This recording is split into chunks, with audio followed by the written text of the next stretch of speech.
Welcome to story life. வருஷநாட்டு ஜமீன் கதை அத்தியாயம் 43. திடீர்னு நடுசாமத்தில் எந்திரிச்சு படுக்கையில் உட்காந்து தன்னோட கை விரலையே பார்த்துக்கிட்டு இருந்தார். விரல் சரியாக மடங்காமல் உள்ளுக்குள்ளே எதுவோ இழுத்து பிடிச்சிக்கிட்ட மாதிரி உணர்ந்தார்.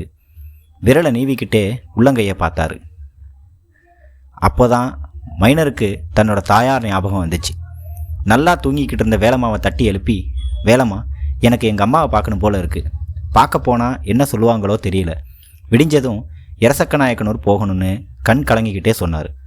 மைனரோட அடாவடித்தனம் பிடிக்காமல் வெளியே போன ஜமீன்தாரினி வேலுத்தாயம்மா அது வரைக்கும் மகனை பார்க்காம தான் இருந்தாங்க. இரசை ஜமீன்தார் கதிர்வேலு சாமிக்கு தான் மைனரோட அக்கா ராஜமாணிக்கத்தை கல்யாணம் செஞ்சு வச்சாங்கன்னு சொல்லியிருக்கேன். ராஜமாணிக்கத்துக்கு பிறந்தது ரத்னாமணி, ராதாமணின்னு 2 பொண்ணு.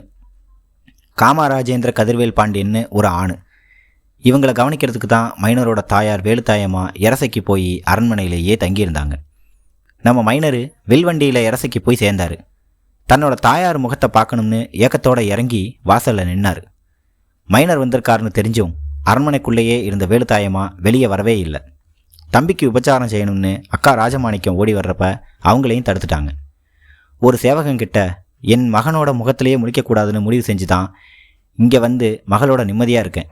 இங்கேயும் வந்து எனக்கு தொந்தரவு சேர போகிறானா? ஆடுற ஆட்டமெல்லாம் ஆடி கொஞ்ச நஞ்ச இருந்த சொத்தையெல்லாம் தொலைச்சிட்டானே. இங்கே வந்து என் மானத்தை வாங்க போகிறானா? அவன் உள்ளேயே வரக்கூடாது. செத்தாலும் அவன் முகத்திலே முழிக்க மாட்டேன். திரும்பி போக சொல்லுன்னு உத்தரவு போட்டாங்க. வேலுத்தாயம்மா கத்துனது வாசலில் காத்துக்கிட்டு இருந்த மைனருக்கு காதில் கேட்டுச்சு. சேவகக்காரன் வந்து சொல்கிறதுக்குள்ள மைனர் வில்வண்டியில் ஏறி புறப்பட்டு போயிட்டார். பக்கத்தில் தான் உத்தமபாளையம். மக்காராவுத்தரோட பேரன் அப்துல் லத்தீப்பை பார்க்கணும்னு அவரோட வீட்டுக்கு போய் சேர்ந்தார். அப்துல் லத்தீப் கிட்ட மைனர் தன்னோட வாழ்க்கையில் நடந்த எல்லா சம்பவங்களையும் சொல்லி சொல்லி அழுதார். அம்மாவையும் அக்காவையும் பார்க்க முடியாத ஏக்கம் வேறு. என்னோட துர்நடவடிக்கையால் என் வாழ்க்கையை நானே கெடுத்துக்கிட்டேன். எங்கள் ஜமீனை எனக்கே மீட்டு கொடுக்கணும்னு உங்கள் தாத்தா பட்ட கஷ்டமெல்லாம் வீணாக போனது என்னால் தான். இப்போ அந்த பாவத்தை அனுபவிக்கிறேன். நீயாவது நல்லா இரு தம்பின்னு அழுது தீர்த்தாரு மைனர். உடனே லத்தீப் தன் கழுத்தில் இருந்த தங்கச்சங்கிலியை கழட்டி, அண்ணே, இந்த சங்கிலி நான் சின்ன பையனாக இருக்கும்போது உங்கள் அப்பா சாமியப்பா நாயக்கர் எனக்கு கொடுத்தது. இதை போட்டுக்கோங்க. உங்கள் யோகத்துக்கு அதே செல்வாக்கு திரும்ப வந்துடும்னு சொல்லி சங்கிலியை மைனருக்கு போட்டு விட்டார். அந்த சமயம் பார்த்து இரசை ஜமீன்தார் கதிர்வேலுச்சாமி அங்கே வந்தார். மைனரை பார்த்து, என்ன மாப்பிள்ள, அம்மா திட்டுனாங்கன்னு கோச்சிக்கிட்டு வந்துட்டிங்களா? உங்கள் அக்கா ராஜமாணிக்கம் கூட என்னையை திட்டிக்கிட்டே தான் இருக்காங்க. நம்ம சொத்து எல்லாம் பிராது வழக்குன்னு கோர்ட்டில் இருக்கிறதால என் மேலேயும் கோவமாக தான் இருக்காங்க. அம்மாவும் மகளும் குழந்தைகளை கூட்டிக்கிட்டு திருப்பரங்குன்றத்துக்கு போய் தங்க போகிறாங்களாம். அரண்மனையில் எனக்கு நிம்மதி இல்லை. வழக்கு எல்லாத்தையும் பிடி ராஜன் கிட்ட ஒப்படைச்சிருக்கேன். அவர் எல்லாத்தையும் பார்த்துக்கிட்டு நமக்கு ஒத்தாசையாக இருக்கார். அவரை பார்க்கத்தான் போயிட்டுருக்கேன்னு சொன்னார். பிடி ராஜன் ஜஸ்டிஸ் கட்சி ஜாம்பவான்னு சொல்லுவாங்க. நம்ம சபாநாயகர் பிடிஆர் பழனிவேல் ராஜன் இருக்காரே, அவரோட தகப்பனார் தான். பிடி ராஜனோட தாத்தா வக்கீல் தியாகராஜ முதலியார் செங்கல்பட்டை சேர்ந்தவர். நல்ல செல்வாக்கோடையும் வாதாடுற திறமையினாலையும் அப்போ இரசக்கநாயக்கனூர் ஜமீன்தாரி அங்குலம்மாவுக்கு அறிமுகமானார்.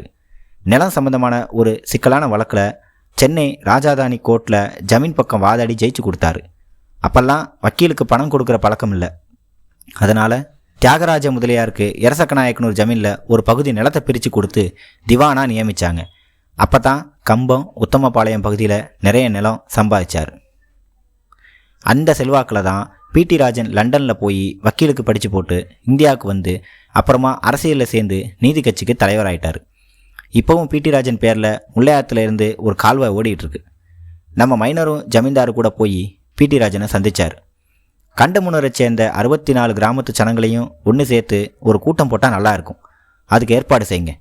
உங்களுக்கும் நல்லதே நடக்கும். காங்கிரஸ்காரங்க ஜமீன்தார்களை ஒழிக்கலும்னு ஒரே குறியாக இருக்காங்க. அதனால் ஜமீன்தாருக மிட்டாமராசுக அம்பிட்டு பேரும் நம்ம கட்சியில் தான் சேர்றாங்கன்னு மைனர்கிட்ட பிடி ராஜன் கேட்டுக்கிட்டாரு. மறுநாள் தெப்பம்பட்டியிலேருந்து மைனரும் வேலம்மாவும் வில்வண்டியில் ஏறி பரிவாரங்களோட ஒவ்வொரு ஊராக போனாங்க. கண்டமனூரில் ஜமீன் சமாதிக்கிட்ட வண்டியை நிறுத்தி சாமி கும்பிட்டார்.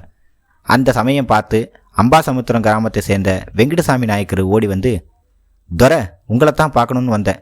இந்த சமாதி நிலத்தில் பயிர் பச்சை விளைச்சல் செய்துக்கிறேன். அதோட வண்டல் மண்ணை அழிக்கவும் தோதா இருக்கும். இந்தா பிடிங்க 200 ரூபான்னு சொல்லி ஒரு சுருக்கு பை நிறைய சில்லறை காசாக கொண்டு வந்து கொடுத்தாரு. மைனரு சந்தோஷமாக கையில் வாங்கினார். அந்த சமாதி இடத்துல தனக்கும் 6 அடி நிலம் வேணும்னு அப்போ மைனர் ரோசனை செஞ்சாரா? இல்லை. வேலம்மா தான் சட்டுன்னு மைனரோட கையை பிடிச்சி, வேணாங்க, இருக்கிறது இந்த நிலம் மட்டும்தான். இதையும் கொடுத்துட்டிங்கன்னா பின்னாடி உங்களுக்கு தேவைப்படும் போதுன்னு சொல்லிக்கிட்டு இருக்கும்போதே, அடிப்பொடி பைத்தியக்காரி, தானாக வர்ற 200 வேணாம்னு சொல்லக்கூடாது. இனிமே கடன் வாங்கக்கூடாதுன்னு முடிவெடுத்துட்டேன். தொலைஞ்சு போன எல்லாமே என்னோட 35வது வயசில் திரும்ப வரும்னு ஜாதகத்தில் சொல்லியிருக்கு. 70 வயசு வரைக்கும் சாக மாட்டேன். கனவாவது பாம்பாவது எவனோ மடப்பைய சொன்னான்னு நானும் நம்பி தொலைச்சிட்டேன். பயப்படாத, நாளைக்கு நடக்கிற கூட்டத்தில் என்னோட செல்வாக்கு எப்படி திரும்பி வருது பாரு அப்படின்னு சொல்லி சுருக்கு பையை வாங்கி உள்ளே போட்டுக்கிட்டாரு. மறுநாள் கண்டமனூர் ஜமீனே ஆடி போச்சு. மோட்டார் காருக வர்றதும் போகிறதும், கடா வெட்டும் நெல்லுச்சோறும் வீரபாண்டி திருவிழா கூட்டம்தான். ஏகப்பட்ட செலவு. கூட்டி கழித்து பார்த்தா மைனருக்கு 130 கடன் ஆகி போச்சு. மைனர் கொஞ்ச நேரம் யோசிச்சார். அப்போ தான் நாகமுத்து நாயக்கர் தேனி சந்தையிலேருந்து வந்துக்கிட்டு இருந்தார். மைனர் அவரை கூப்பிட்டு, ஜோப்பில் எவனா பணம் வச்சுருக்கன்னு கேட்டார். வேணாம் பாண்டியா, பருத்தி வித்த காசு 150 தான் இருக்குது, ஊருக்கு கொண்டு போகணுன்னு ஜோப்பை இறுக்கி பிடிச்சிக்கிட்டு பதறினார் நாகமுத்து நாயக்கர். சும்மா கொடுக்க வேணாம்யா, 130 மட்டும் கொடு, என்னோட வில்வண்டியையும் மாடுகளையும் சேர்த்து கொண்டு போன்னு சொன்னார் மைனர். இப்போ கொடுத்து போட்டு அப்புறம் வந்து சவுக்கெடுத்து அடிக்க மாட்டியா? பயப்படாத, நான் முந்தி மாதிரியெல்லாம் இல்லை. காசு சேர்ந்ததும் குதிரை வண்டி வாங்க போகிறேன்னு சொன்ன மைனர் 130 வில்வண்டியையும் மணி மாடுகளையும் அவருக்கே கொடுத்துட்டார். இனிமேல் வில்வண்டியும் மாடுகளும் வாங்கவே முடியாதுன்னு அப்போ மைனருக்கு தான் தெரியாமல் போச்சு. அந்த நாகமுத்து நாயக்கர் இப்போவும் கடமலகுண்டில் இருக்கார். அன்னைக்கு ராத்திரி மைனர் எல்லாத்தையும் மறந்து தூங்கிக்கிட்டு இருந்தார். 2ஆம் ஜாமத்தில் திரும்பவும் அதே கனவு வந்துச்சு. அதே கொன்ற மரத்தில் பழையஞ்சித்தன் கெக்களி போட்டு சிரிக்கிறான். இந்த தடவை வெள்ளை பாம்புக மைனரோட கை விரலை கொத்த ஆரம்பிச்சது. பதறி போய் முழிச்சாரு மைனர். விரலை நீட்டி மடக்கி எதுவுமே பண்ண முடியாமல் தவிச்சு போனார். ரத்தம் சூடேறி போச்சு. அம்மா அம்மான்னு கத்துனார். வேலம்மா துடிச்சு போய் எந்திரிச்சாங்க. சேவகமார்கள் 2 பேர் அரை தூக்கத்தில் எந்திரிச்சு வைத்தியரை கூப்பிட ஓடுனாங்க. 3 வைத்தியர்கள் அரண்மனைக்கு வந்து சேரும்போது நல்லா விடிஞ்சு போச்சு. மைனரோட விரலில் எண்ணெய் போட்டு வலிச்சு நீவினாங்க. ஒரு வைத்தியர் கண்ணால் ஜாடை கட்டினார்.